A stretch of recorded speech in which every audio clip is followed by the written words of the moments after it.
पिछले वीडियो में हमने बात करी थी महाभारत के 10 जीवित प्रमाणों के बारे में, जिन पर आप लोगों का बहुत अधिक प्रेम आया और आप लोगों ने कमेंट करा कि उन स्थानों के बारे में भी बताइए जो महाभारत के समय मौजूद थे और आज भी मौजूद हैं।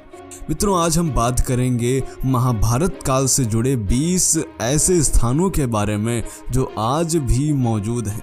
यह वीडियो थोड़ा लंबा अवश्य होने वाला है, लेकिन आपसे आशा करते हैं कि इस वीडियो को आप अंत तक अवश्य देखेंगे। महाभारत का युद्ध लगभग 5000 वर्ष पहले हुआ था। कुछ इतिहासकारों ने तो इसे काल्पनिक भी बता दिया, लेकिन आज भी बहुत सारे महाभारत कालीन प्रमाण मिलते हैं जो इसे वास्तविक साबित करते हैं। चलिए आते हैं सबसे पहले नंबर पर, और वह है गांधार। गांधार प्राचीन भारत के 16 महाजनपदों में से एक था। आज के कंधार को कभी गांधार के रूप में जाना जाता था।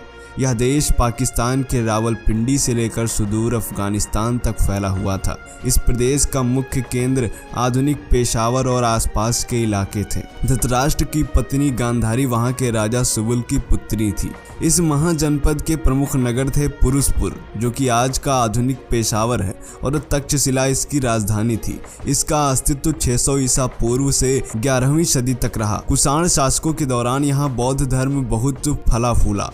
बाद में मुस्लिम आक्रमणकारियों ने इसका पतन कर दिया। महाभारत काल में यहाँ के राजा शकुनी थे। धृतराष्ट्र की पत्नी गांधारी यहाँ की राजकुमारी थी, जिसके नाम पर इसका नाम पड़ा था। अब दूसरे स्थान पर आते हैं और वह है तक्षशिला। तक्षशिला को ज्ञान और शिक्षा की नगरी भी कहा गया है। तक्षशिला गांधार देश की राजधानी थी। इसे वर्तमान में रावलपिंडी कहा जाता है। 5000 साल पहले गांधार प्रदेश की राजधानी तक्षशिला हुआ करती थी, जो आज पाकिस्तान के रावलपिंडी में स्थित है। तक्षशिला को विश्व का प्रथम विश्वविद्यालय भी माना जाता है। यहाँ पर आचार्य चाणक्य और पाणिनि ने शिक्षा प्राप्त करी थी। अब आते हैं तीसरे स्थान पर, और वह है कैकई प्रदेश। कैकई प्रदेश एक प्राचीन राज्य था जो अविभाजित पंजाब से उत्तर पश्चिम दिशा में गांधा और व्यास नदी के पास बसा था। जम्मू कश्मीर के उत्तरी इलाके का उल्लेख महाभारत में कैकई प्रदेश के रूप में है। यहाँ के अधिकांश निवासी कैकेय जनपद के क्षत्रिय थे, अतः कैकेयस कहलाते थे।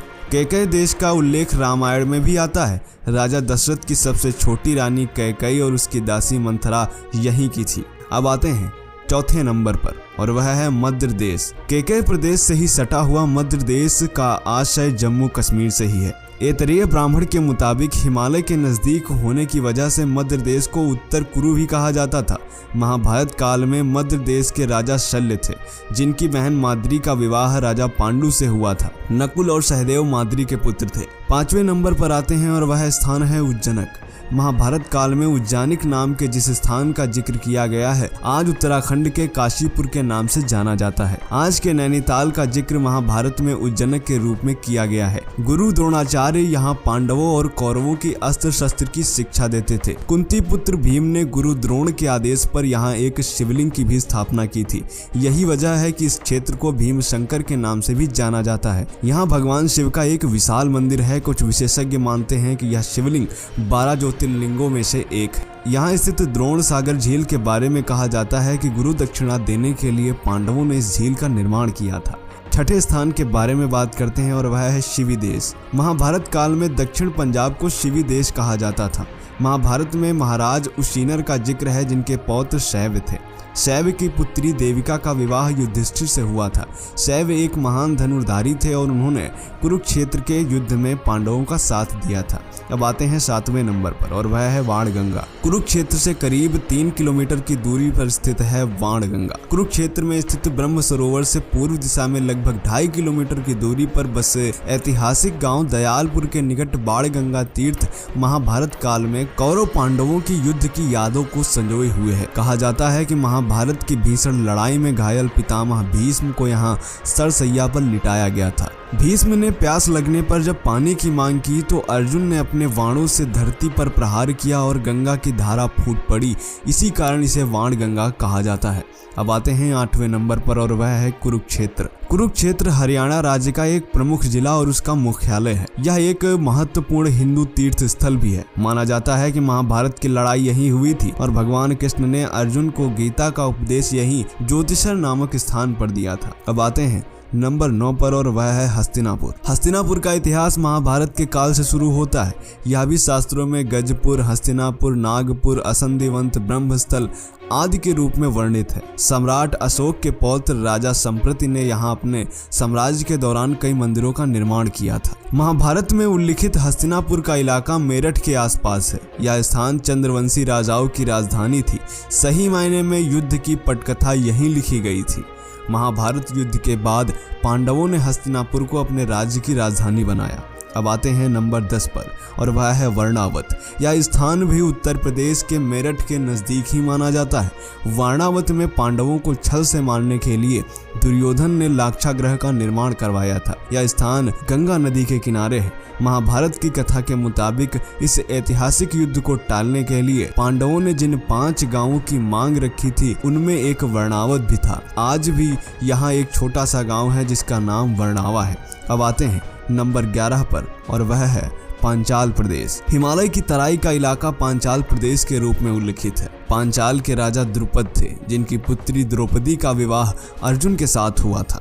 द्रौपदी को पांचाली के नाम से भी जाना जाता है। इसके पश्चिम में कुरु, मत्स्य तथा सुरसेन राज्य थे और पूर्व में नैमिषारण्य था। बाद में यह 2 भागों में बांटा गया। अब आते हैं नंबर 12 पर और वह है इंद्रप्रस्थ। मौजूदा समय में दक्षिण दिल्ली के इस इलाके का वर्णन महाभारत में इंद्रप्रस्थ के रूप में है। कथा के मुताबिक इस स्थान पर एक वियावन जंगल था जिसका नाम खांडव वन था। पांडवों ने विश्वकर्मा की मदद से यहाँ अपनी राजधानी बनाई। इंद्रप्रस्थ नाम का छोटा सा कस्बा आज भी मौजूद है। अब आते हैं 13वें नंबर पर और वह है वृंदावन। वृंदावन मथुरा क्षेत्र में एक गाँव है जो भगवान श्री कृष्ण की लीला से जुड़ा हुआ है। यह मथुरा से 15 किलोमीटर की दूरी पर है। यहाँ पर श्री कृष्ण और राधा रानी के मंदिरों की विशाल संख्या है। अब आते हैं 14वें नंबर पर और वह है गोकुल। यमुना नदी के किनारे बसा हुआ यह स्थान भी मथुरा से करीब 8 किलोमीटर की दूरी पर है। कंस से रक्षा के लिए कृष्ण के पिता वासुदेव ने उन्हें अपने मित्र नंद राय के घर गोकुल में छोड़ दिया था।